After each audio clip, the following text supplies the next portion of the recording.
Trigo ou palha? Sermão de John Charles Riley, bispo na Igreja da Inglaterra, em Liverpool. Mateus 3,12. Em sua mão tem a pá, e limpará sua eira, e recolherá no celeiro o seu trigo, e queimará a palha com fogo, que nunca se apagará. A quem se refere a pergunta que encabeça esse tratado? Aos lavradores e vendedores de grãos e a ninguém mais? Se você pensa que é isso, está equivocado. Afeta a todo homem, mulher e criança do mundo, entre eles, você mesmo. A pergunta procede de um versículo da Escritura. São palavras de João Batista.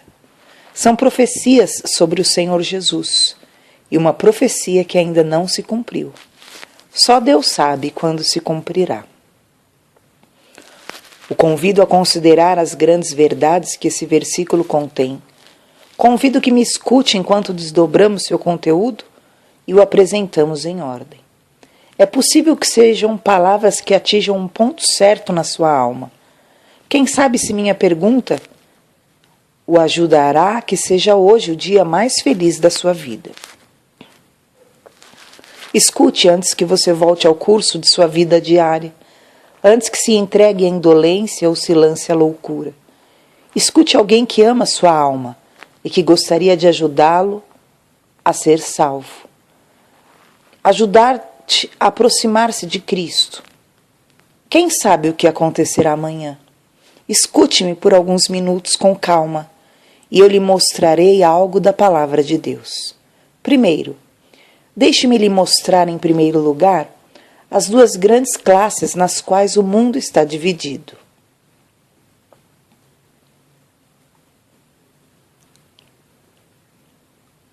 Aos olhos de Deus, existem duas classes de pessoas que são mencionadas no texto. Existem as que são chamadas de trigo e as que são consideradas palha. Vista aos olhos dos homens, a terra possui muitas classes de pessoas. Aos olhos de Deus, só possui duas. Para o homem, o importante é a aparência externa. Para Deus, o coração. Sigamos com as duas classes, trigo e palha. Quem são os que constituem o trigo? Vejamos.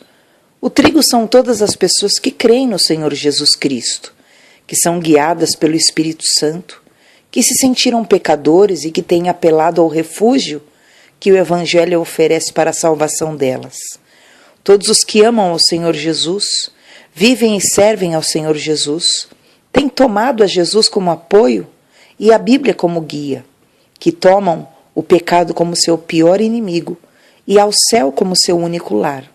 Todos esses, de todas as igrejas, raças, nações e línguas, de toda posição, classe, condição ou categoria. Todos esses são o trigo de Deus. Se você mostrar-me pessoas dessa classe, de onde quer que sejam, sei o que elas são. Não temos razão de estar de acordo em tudo, porém vejo nelas a obra do Rei dos Reis, e não pergunto mais nada. Não sei de onde eles vêm, nem de onde encontraram sua religião, porém sei para onde irão. E isso me basta. São filhos de meu Pai Celestial. São parte de seu trigo. Todos eles, ainda que indignos e pecadores, sem valor diante de seus próprios olhos, são uma parte preciosa da humanidade. São os filhos de Deus Pai. São o deleite de seu Filho. São a morada do Espírito de Deus. O Pai não vê iniquidade neles. São os membros do corpo de seu querido Filho. Enxerga eles neles e se agrada. O Espírito Santo os vê como templos espirituais que ele mesmo edificou e se alegra neles. Em uma palavra, são o trigo desta terra. Quem é a palha do mundo? Escute-me e eu lhe mostrarei. Por palha se entende todas as pessoas que não possuem uma fé salvadora em Cristo e carecem da santificação do Espírito. Trate de quem se trate. Alguns são até infiéis, outros cristãos nominais, alguns saduceus reticentes e burladores, outros fariseus orgulhosos. Alguns mantêm uma forma de religião de domingo, outros não se preocupam com nada, exceto seus prazeres. Porém, todos eles carecem da fé e da santificação. As duas marcas distintas são palha. Desde Paine a Voltaire, até os membros de igrejas inertes de hoje em dia, que só cumprem a forma externa das cerimônias, desde Juliano, Porfírio e ao admirador de sermões de hoje, que não se converteu, todos eles pertencem a uma categoria diante de Deus. São palha. Não dão glória a Deus Pai, não honram ao Filho nem ao Pai, que o enviou. Descuidam da grande salvação que milhões de anjos admiram, desobedecem à palavra de graça escrita para eles, não escutam a voz daquele que desceu dos céus para morrer por seus pecados, não se preocupam daquele que lhes deu vida, alento e todas as coisas, nem lhe rendem tributo. Deus não se agrada neles, antes os considera por palha. Sim, é possível que você tenha grandes dons intelectuais e tenha alcançado sucessos culturais, que aconselhe reis, que comova milhões com sua pluma, que tenha as multidões subjugadas por seus lábios. Se você não se submeteu ao jugo de Cristo e nunca honrou o Evangelho, o aceitando, você não é nada aos olhos de Deus. Seus dons são nulidades sem adições. Parecem muito, mas não são nada. Um inseto cumpre seu propósito em seu lugar, na criação, glorificando seu Criador à sua maneira, e você não. Não honra a Deus de coração e vontade, com seu intelecto e seus membros, que são seus. Tem invertido a ordem das coisas e vive como se o tempo fosse mais importante que a eternidade, o corpo mais importante que a alma. Atreve-se em descuidar do grande dom de Deus, seu próprio Filho encarnado. Ele é frio sobre um sucesso que enche o universo espiritual de aleluias. E, entanto, que siga assim, você pertence a uma parte sem valor da humanidade. É palha, que abunda hoje neste mundo, como jamais na história, como ele mesmo anunciou, que sucederia no último tempo. Lucas 18:8. Grave esse pensamento em sua mente e não esqueça. Não esqueça que existem duas classes de pessoas no mundo: trigo ou palha. Existem muitas nações no mundo, cada um com sua linguagem, leis e costumes. Existem muitas classes na sociedade, ricos e pobres, orgulhosos e humildes. Existem várias classes de atitudes e mentalidades nos membros de cada congregação que se reúne para o culto religioso. Alguns o fazem por mera fórmula, outros com um sincero desejo de se encontrarem com Cristo. Uns para agradar ao mundo, outros para agradar a Deus. Alguns chegam despertos, outros dormindo. Alguns trazem seus corações, outros o deixam em casa. Porém, em resumidas contas, aos olhos de Jesus, só existem duas classes de pessoa: o trigo e a palha. Na Grande Exposição de Londres de 1851, estavam congregadas pessoas de todo o mundo, multidões que iam ver o que a habilidade e a diligência podiam fazer. Filhos de uma mesma família, a de Adão, que jamais tinha se visto antes, estavam agora reunidos sob um mesmo teto. Porém, aos olhos de Deus, só havia dois pelotões alinhados no grande palácio de cristal: o trigo e a palha. Grave esse pensamento em sua mente e divida os cristãos professos em duas classes. O mundo trata de criar três categorias de pessoas, não duas. Ser estrito e reto, isso o mundo não recebe bem. Não querem e não podem ser santos. Não ter religião alguma parece nada respeitável. Graças a Deus, não somos tão malvados como poderíamos ser. Porém, sua ideia predileta é ser religioso para ser salvo, mas sem ir a extremos, sem ser demasiadamente bom, sem se fazer notar, e sim possuindo um cristianismo cômodo e moderado para ir para o céu no final. Haveria, pois, uma classe intermediária, a qual a maioria pretende pertencer. Eu me oponho a este erro de que existe uma classe intermediária. Trata-se de uma ilusão que destrói a alma. Quero advertir que não se deixe levar por essa ideia. É tão vazia como a invenção do purgatório. É um refúgio de mentiras, um castelo no ar. Não existe. É um sonho dessa classe intermédia de cristãos. A Bíblia não diz uma palavra sobre isso. Havia duas classes de pessoas nos dias do dilúvio, as que entraram com Noé na arca e as que ficaram do lado de fora dela. Duas classes na parábola da rede, no Evangelho, as que são chamadas peixes bons e os maus. Duas classes na parábola das virgens, as chamadas prudentes e as loucas. Duas classes no relato do dia do juízo, as ovelhas e os cabritos. Dois lados do trono, os da direita e os da esquerda. Duas moradas, quando se passe a sentença final, o céu e o inferno. E da mesma forma, existe somente duas classes na igreja visível na terra: os que estão no estado natural e os que estão na graça, os que vão pelo caminho estreito e os que vão pelo largo, os que possuem fé e os que não a possuem, os convertidos e os não convertidos, os que estão com Cristo e os que estão contra Ele, os que com Ele colhem e os que contra Ele espalham, os que são trigo e os que são palha. Nessas duas categorias se dividem os que professam pertencer à Igreja de Cristo, não a outra. Querido, note que existem motivos para que indagues: sou palha ou trigo? É impossível ser neutro. Ou é um ou o outro. Qual dos dois você é? Provavelmente você frequenta uma igreja, participa da mesa do Senhor, quer se ajuntar com pessoas boas, distingue entre um bom sermão e outro deficiente, opõe-se às fórmulas religiosas vãs e se sente bem com seu protestantismo e o defende.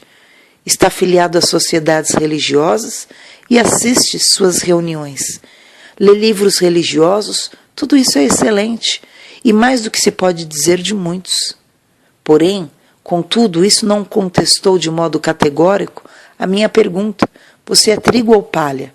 Você nasceu de novo? É uma nova criatura? Despojou-se do velho homem? Revestiu-se do novo? Sentiu seus pecados? Se arrependeu deles? Confia somente em Cristo para ser perdoado e receber a vida eterna? Ama e serve a Cristo? Odeia o pecado e luta contra ele? Deseja a santidade e se esforça por obtê-la? Você saiu do mundo? Tem prazer na Bíblia? Luta em oração? Procura fazer o bem no mundo? Ama os crentes? É vil a seus próprios olhos e está disposto a tomar o último lugar? É cristão em seus negócios nos dias da semana? Em seu lar? Pense em todas essas coisas.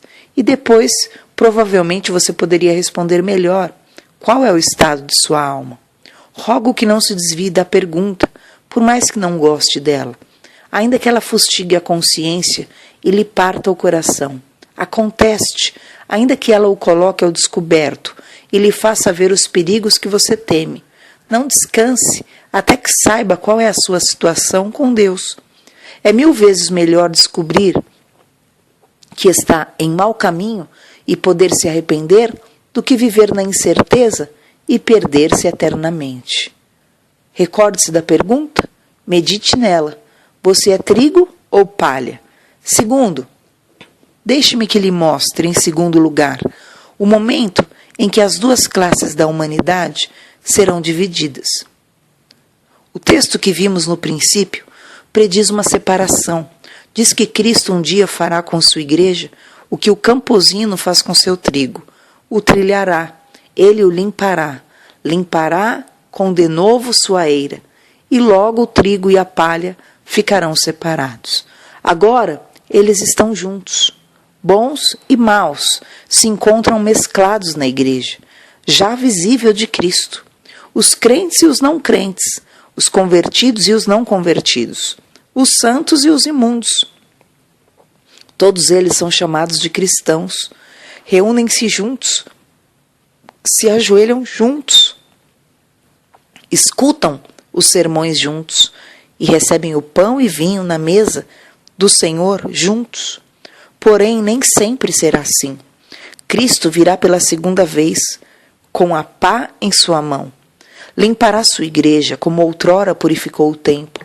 E então o trigo e a palha serão separados, cada um para seu lugar. Antes que Cristo venha, a separação é impossível. O homem não pode fazer isso. Não existe pastor que possa ler os corações dos membros de sua igreja.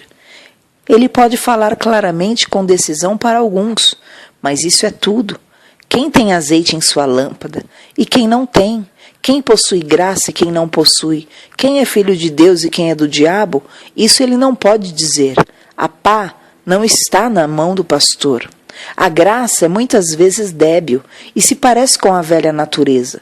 Essa, às vezes, se veste, se adorna e parece com a graça. Provavelmente, muitos teríamos considerado que Judas não era pior que discípulos e que Pedro não ia negar o Mestre. Somos homens falíveis, conhecemos em parte e profetizamos em parte, porém apenas entendemos nossos próprios corações. Não é de estranhar que não possamos ler aos outros, porém não será sempre assim. Existe alguém que nunca erra em seu juízo e cujo conhecimento é perfeito. Jesus limpará com esmero a eira, separará o trigo da palha. Eu o estou esperando. Até então, me apoiarei no lado do amor em meus juízos. Prefiro tolerar palha na igreja que lançar fora um grão de trigo. Jesus virá com a pá em sua mão, e então cada um será bem conhecido. Antes da vinda de Cristo, não podemos esperar ver uma igreja perfeita. Não é possível. Palha e trigo se acham juntos. Me dá pena os que deixam uma igreja e se unem a outra porque acham na sua própria algumas poucas faltas e que há membros que não são sadios. Me dá pena porque vão em busca de algo que não se pode achar. Existe palha por todas as partes, imperfeições e debilidades. Duvido muito que todos os que vão à mesa do Senhor sejam convertidos. Vejo crentes dos quais se fala como se fossem salvos.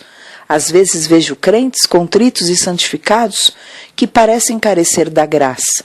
Parece-me que se é demasiadamente escrupuloso, se pode ir de um campo a outro como a pomba de Noé, sem achar jamais descanso.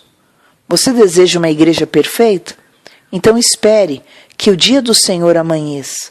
Então, não antes, veremos a igreja gloriosa, sem mancha nem ruga e nem coisa semelhante. Então, e só então, a eira será limpa. Antes da vinda de Cristo, não espera a conversão do mundo. Como é possível, se ele deve achar palha e trigo juntos quando volte? Creio que alguns cristãos esperam que as missões encham a terra do conhecimento de Cristo e que pouco a pouco o pecado desaparecerá e entraremos gradualmente em um estado de santidade perfeito. Isso eu não posso ver. Creio que esses se equivocam e ficarão muito decepcionados. Eu vejo que nem a Bíblia, nem a forma em que o mundo anda, me dão o direito de esperar isto. Jamais ouvi em nenhum país de um povo ou cidade que se tenha convertido por inteiro. Eu espero só ver alguns levantarem-se como testemunha de Cristo em toda a nação. Uns aqui, outros acolá. Espero que logo o Senhor venha em glória com a pá em sua mão, e então ele limpará a eira, não antes, e começará seu reino. Não haverá separação, nem perfeição, até que Cristo venha. Esse é o meu credo. Não me considero afetado pela pergunta dos infiéis sobre a razão por que o mundo todo não se converte, se o cristianismo é realmente verdadeiro. Minha resposta é que nunca foi prometido que isso ocorreria no presente estado de coisas. A Bíblia me diz que os crentes serão poucos, que as corrupções, as divisões, as heresias sempre abundarão, e que quando o Senhor voltar, achará palha na terra. Não haverá perfeição até que Cristo volte. Não me causa impressão alguma quando dizem: procure que em nosso país todo mundo seja um bom cristão, antes de enviar missionários aos pagãos no estrangeiro. A resposta é que se temos que esperar que isso ocorra, esperaremos para sempre. A igreja sempre será um corpo misto, conterá muita palha e pouco trigo. Porém, Cristo voltará novamente, mais cedo ou mais tarde. Haverá uma separação da igreja visível em duas companhias, e a separação será tremenda. Uma divisão será o trigo, a outra palha. Haverá uma separação ou abismo entre as duas, e ninguém poderá passar de uma para a outra. Os justos serão bem-aventurados naquele dia, resplandecerão como as estrelas não escurecidas pelas nuvens, serão como lírios não sufocados pelos espinhos. Que desgraçados serão os infiéis! A corrupção será tremenda, sem um grão de sal para salgar ela. A escuridão não será mitigada por um só raio de luz. Ah, não basta respeitar e admirar o povo de Deus, mas sim pertencer a Ele. Ou um dia você se verá separado deles para sempre.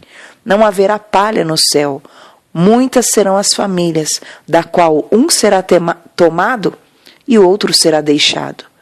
Quem há entre nós que ame ao Senhor Jesus Cristo com sinceridade? Se eu conheço o coração de um cristão, suas maiores provações se devem à companhia de pessoas mundanas e seus maiores prazeres e alegrias à companhia dos santificados. Sim, você tem muitos dias de abatimento quando se sente afligido pelos problemas da vida e pela situação dos que lhe rodeiam. Em outras horas se sente animado e vivificado ao reunir-se com alguns filhos de Deus, de modo que parece para você que é o céu na terra.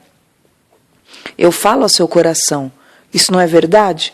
Você vê, pois, quando deve anelar o momento em que Cristo virá outra vez. Você vê que deveria orar diariamente para que o Senhor apresse a vinda do seu Rei e dizer-lhe: vem logo, Senhor Jesus.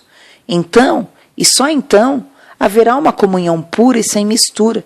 Então se reunirão os santos e não se separarão mais. Espere um pouco.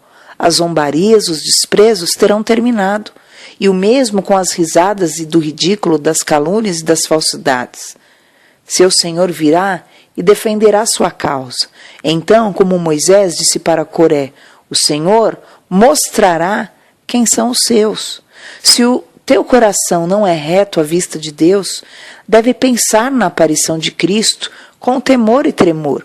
Ai do homem que vive e morre sem nada mais do que uma capa de religião. No dia em que Cristo limpar a eira, se conhecerá a verdade. É possível enganar aos amigos, aos ministros, mas não a Cristo. O Senhor é onisciente e Ele vê as ações mesmas. Ele pode ler os segredos e averiguar as coisas mais escondidas. Ouvirá as terríveis palavras: amigo, como entrou aqui, não tendo vestido de boda? Trema ao pensar naquele dia. Não pretendas dar algo a Deus como Ananias e Safira, retendo algo para você. Trema e arrependa-se.